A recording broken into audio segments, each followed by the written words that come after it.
కుల నిర్మూలన సంఘం అధ్యక్షులు శ్రీ వహీద్ గారు, ఈ వేదిక మీద ఉన్న మాజీ అధ్యక్షులు శ్రీ గాంధీ గారు, సుదర్శన్ గారు, ప్రిన్సిపల్ డిస్ట్రిక్ట్ జడ్జిగా చేసి రిటైర్ అయిన సుదర్శన్ గారు, శంషుద్దీన్ గారు, పూణే నుంచి విచ్చేసిన శంషుద్దీన్ గారు, బైరి నరేష్ గారు, కృష్ణచంద్ గారు, ఇక్కడ ఉన్న స్నేహితులు, మిత్రులు అందరికీ కూడా మా నమస్కారాలు.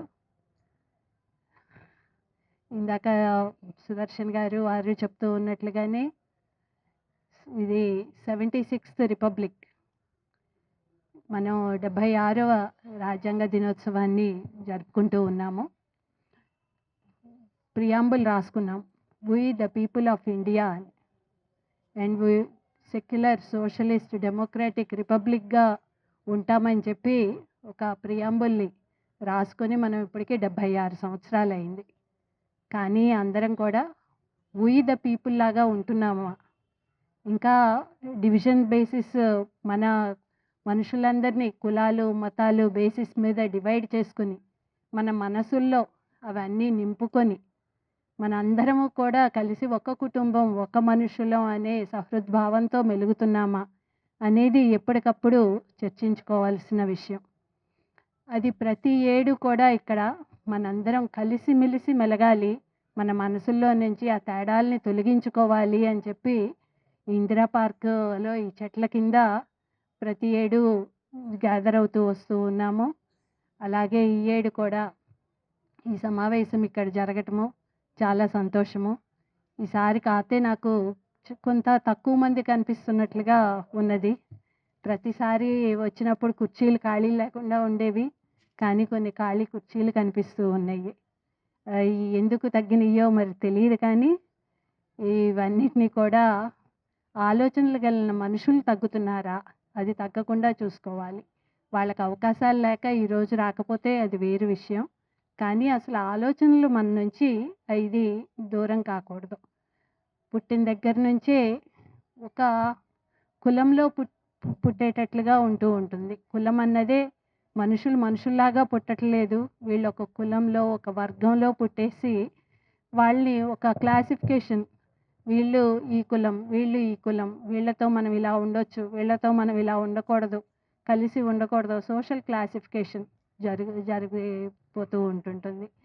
ఈ కులం వాళ్ళతో పెళ్ళిళ్ళు, కలిసిమెలిసి భోజనాలు చేయటము అయ్యి కొంచెం ఇండిపెండెన్స్ వచ్చిన తర్వాత, ఇవన్నీ పబ్లిక్ ట్రాన్స్పోర్ట్ సిస్టంలు ఇవన్నీ పెరిగిన తర్వాత కలిసి తిరుగుతున్నాం, ఒకే బస్సులో ప్రయాణాలు చేస్తున్నాం, ఒకటే ట్రైనుల్లో ఎవరిది ఏ జాతి, ఏ మతం, ఏ కులం అన్నది తెలియకుండా ప్రయాణాలు చేస్తూ ఉన్నాం, హోటల్స్లో కలిసిమెలిసి భోజనాలు చేస్తూ ఉన్నాం, రెస్టారెంట్స్లో. మన ఇంటికి పిలవటాలు, ఆహ్వానించటాల్లో ఒకప్పుడు ఉండేవి అంతా తగ్గిపోయినాయి. కొంత ఫ్రెండ్స్ని అందరినీ కూడా, మన పిల్లల స్నేహితుల్ని వాళ్ళందరినీ కూడా నీ కులం ఏంటి, నీ మతం ఏంటి, నీ జాతి ఏంటి అని అడగకుండా భోజనాలకి వాటికి కూడా పిలుస్తున్నాం, కొంత కలుపుకుంటూ ఉంటున్నాం. కానీ పెళ్ళిళ్ళ దగ్గరకు వచ్చేసరికి మాత్రం మన మనసులు ఇంకా కూడా ఆలోచిస్తూనే ఉన్నాయి. ఇంకా అంత కలుపుకోవటానికి అంత సిద్ధంగా లేము. పెళ్ళిళ్ళు, వివాహం విషయంలోకి వచ్చేసరికి మాత్రం చాలామంది పట్టుబడుతూ ఉన్నారు తల్లిదండ్రులు. పిల్లలు చాలా వరకు ఆ పట్టింపులు కూడా లేకుండా ముందుకు సాగుతూ ఉన్నారు.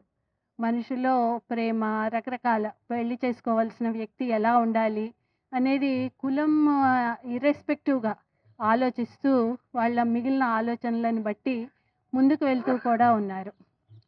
కానీ తల్లిదండ్రుల్లో ఇంకా ఈ జాడ్యం ఇంకా వదలటం లేదు.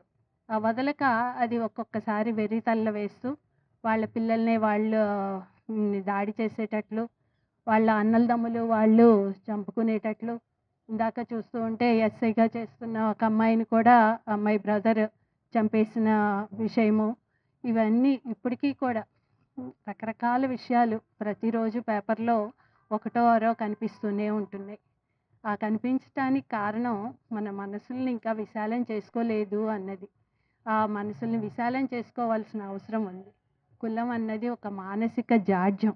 ఈ జాడ్యాన్ని వదిలించుకోకపోతే, అంబేద్కర్ గారు ఇందాకే చెప్తూ ఉన్నట్లుగా, మన వాళ్ళు ప్రపంచంలో వివిధ దేశాలకి ఉద్యోగాలు, వ్యాపారాల దృష్ట్యా వెళ్తూ ఉన్నారు. వాళ్ళు వెళ్తూ వాళ్ళతో పాటు ఈ జాడ్యాన్ని కూడా వాళ్ళ వెంట తీసుకెళ్తూ ఉన్నారు. ఇది గ్లోబల్ ప్రాబ్లమ్ లాగా ఒక ఇండియాలోనే ఉండే ఒక క్యాస్ట్ ప్రాబ్లము ఇప్పటికి ఒక గ్లోబల్ ప్రాబ్లమ్ లాగా కూడా అయిపోతూ ఉంది. ఎందుకు? మన మనసుల్లో ఉన్న వాటిని మనం ప్రపంచంలో మిగిలిన దేశాలకు కూడా వ్యాపింపజేస్తున్నాం. అక్కడుండే డిస్క్రిమినేషన్స్ అక్కడ ఉన్నాయి. రేషియల్ డిస్క్రిమినేషన్స్, మిగిలిన డిస్క్రిమినేషన్స్.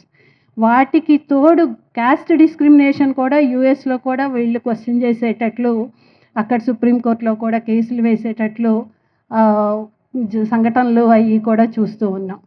వీటన్నిటికీ కారణం ముఖ్యంగా నారో మైండెడ్‌నెస్. అది మనకి మన పుట్టుకతోటే మనకి అలవాటు పడిపోయేటట్లు చేస్తూ వస్తున్నారు. మనం ఈ కులం వాళ్ళం, ఇలా ఈ మీటింగుల్లో కుల ఇంకా మనకి పొలిటికల్‌గా కానీ వాటికి వదలటం లేదు. ఈ కుల సమ్మేళనాలు వాటిలో జరగటము, వనభోజనాలప్పుడు అందరూ ఆ కులం వాళ్ళు అందరూ అలా గ్యాదర్ అవ్వటము, కులాన్ని పెంచి పోషించుకునే పనులు కొన్ని మనము చేస్తూ వస్తున్నాం. కొన్ని తప్పనివి, కొన్ని రిజర్వేషన్లు ఇవి అంటే అవి తప్పనివి. వాళ్ళే ఒక ఇన్ని సంవత్సరాలుగా కొంతమందికి ఆపర్చునిటీస్ డినై అయినాయి కాబట్టి వాళ్ళకి సరైన సమానమైన అవకాశాలు రావటం కోసం అని చెప్పి ఏర్పరచుకున్నాం ఆ రిజర్వేషన్స్. అవి ఇంకా కూడా సరైన సమానమైన ఆపర్చునిటీస్ వచ్చేంత వరకు అవి కొనసాగాల్సిన అవసరం ఉంది. అలాగే ఉమెన్‌కి కూడా సరైన ఈక్వల్ ఆపర్చునిటీస్ రావట్లేదు కాబట్టి వాటికి రిజర్వేషన్స్ అని చెప్పి ఇప్పుడు పెట్టుకుంటున్నాం. 1/3 ఉండాలి అని చెప్పి. ఆ రకంగా హైకోర్టులో కూడా 1/3 ఇప్పుడు సబార్డినేట్ జ్యుడిషియరీలో 1/3 ఉండాలి అని చెప్పి ఇంప్లిమెంట్ చేసుకున్నాము.